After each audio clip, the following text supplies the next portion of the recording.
Hello again everyone, welcome back.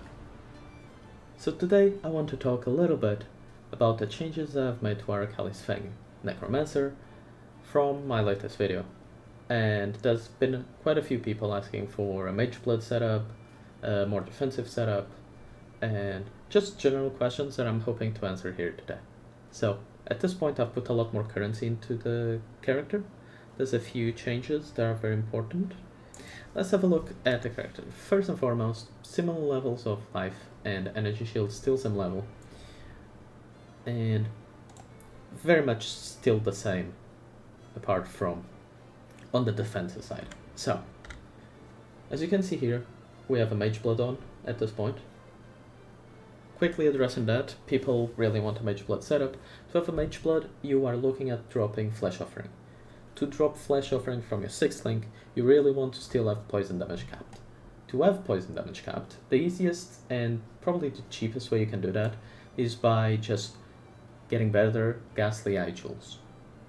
The perfect Ghastly Eye Jewel is going to be flat chaos, flat physical, minion attack speed, and minion damage dealt if you use the minion skill recently. If you have 3 out of those 4 mods in a jewel, I have tier 3 to 1, it's going to be very, very good and more than enough. I have 2 decently good jewels between this, which is the tier 2, tier 1, and this down here for a tier 2, tier 1. And the other ones are good as well, but nothing crazy. This has tier 1 armor, tier 1 chaos damage, and this one is not even that good, as tier 3, tier 5, and some accuracy and a resistance. And this one is going to be a Moose Gaze. So, if you get that, POB it. If you have enough damage without Flesh Offering, then you can drop Leash of Oblation, drop Flesh Offering, just run your Bone Offering for defenses, and then put your Mageblood on. Once you do that, you can put whatever flask you want.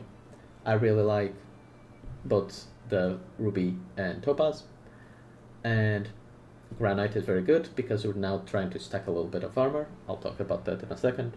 And Basalt, same exact reason.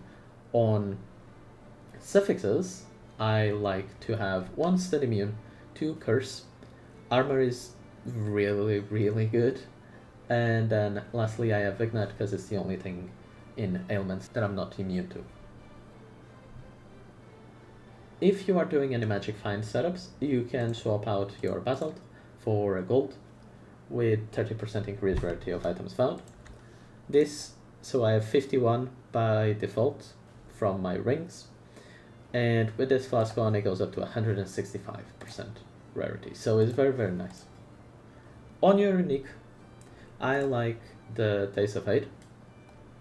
This brings my resistance up to 90 when I have my weapon swap on. We'll talk about that in a second. Other options include you can have Oriat's End for explosions. You can, as always, still run a Riding Jar, but having Squirming Terror on our Merc is more than enough in my experience. You can do Oriat's End. You can technically do Progenesis, but as a little bit of anti-synergy with Aegis Aurora, which is our weapon swap, we'll talk about in a second. And I haven't tried it because I don't have the Wine of the Prophet, but I assume that's also very good because that's a fantastic flask. And that's the Mageblood setup. Once you have your Mageblood, you can probably drop your gloves because you no longer need the resistances, and instead just run whatever pair of gloves you like. I really like Gravebinds. This allows all kills to count as your kills, which makes your Magic Find a lot more reliable, and also makes spawning spiders at the start and throughout the map a lot more fluid, because usually only enemies killed by the spider poison count as your kills. If they're killed by their hits, it counts as their kills, not yours. And they still do a pretty decent amount of hit damage, and they attack very fast, so sometimes you'll miss kills. So this just guarantees that that won't happen. Other item changes that we have here. I swapped to Soul of Steel Anoint here. This gives you a lot of armor and a lot of energy and a lot of elemental resistance maximum. Well, +1, which is very good. and then inexorable on the amulet, which gives you endurance charge generation, and a little bit extra armor while you're stationary. Now after the Mageblood, the single best thing that you can get for defenses is going to be a weapon swap with Aegis Aurora. The way this functions is that you summon your spiders, as you'd, let me get here next to the Merc, you're on your Squire setup. They snapshot. If you know what that means, you can skip this part, but for those that don't, once you summon your spiders, they will always count as having these supports until they die. So what you can do is you can summon your maximum number of spiders, and once you're at that, you can weapon swap, and even though it says they don't have any supports here, they're still counting as having the 6 link from the Squire until they start despawning. And so, once you have your spiders all summoned, you can swap to your Aegis Aurora setup, which is a ridiculously higher amount of defense, and is going to be really, really powerful. This gives you a ton of recovery. It's going to be super valuable. You are virtually immune to anything except one-shots and poison damage or something that goes straight through your energy shield. On your passive tree, Ascendancy still remains exactly the same. The only real change here is that, as you can see, all of our strength nodes are now armor. This is going to give you a lot more increased armor on the tree. Because of Supreme Ostentation, we don't need any attributes, so this is quite nice. Extra defenses. In between the 2 flasks that we have here, we reach 100k armor with our Aegis Aurora setup, which is very, very nice. We're still 75, 78, and at this point we are nearly stun immune, we're immune to freeze, we're immune to ignite almost at 82%, immune to shock, and our speed cannot be decreased. So this is going to give you quite a nice amount of extra defense. And then on your blues, you can get Chaos Resist to cap your Chaos. If you are capped on Chaos, then you can opt for maximum ES statues. These are by no means necessary.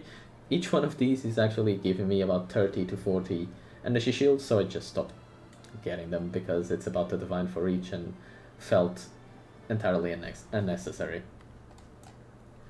And that's all the changes for the passive tree. As you can see, the anoints are both inexorable and Soul of Steel. Other changes that we have done, actually we don't need to go over there. One, I have the Devouring Diadem on our Merc. I don't know if it's doing anything, if I'm being completely honest. I don't think I put the Feast of Flesh here to try and get her to be a little bit more sustainable. I was farming Rogue Exiles, so she was taking a bit of beating, but I don't think this worked. What is very good on her, however, is Defiance of Destiny, if you can get it. It's a few Divines, but it does make for a much more tankier support character. And as always, I said last time, but if you want explosions, you can simply swap Asenat's on her gloves instead of the Embalmer. And that's pretty much it. If I forgot anything, my Pantheons are as such: Soul of Aberrant, Soul of Brand King.